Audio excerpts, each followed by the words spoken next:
This is Tim here from Your 6 Tech. Today in this video I'm going to show you how to enable the developer options on your Android phone.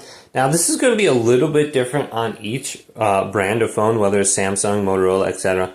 But all of them are going to be somewhat similar. So we can just go to the top right and then go to settings right here.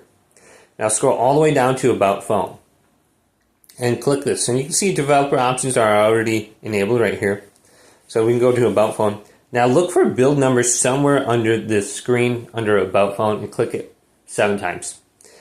So we can go to software information for me on my Samsung phone, and I can see build number right here. Click it 5 to 7 times and your developer options should be turned on, and we can back out now.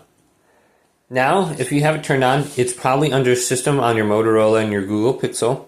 So tap into the system option right here. Then scroll on down and you'll see developer options. But on my Samsung phone, it's just located beneath about phone. We can tap into here then, and we can make sure it's on, but you can turn it on or off at the top. And you can go through the different settings now. So hopefully this video did indeed help you out. If it did, leave it a big thumbs up and subscribe to my channel down below.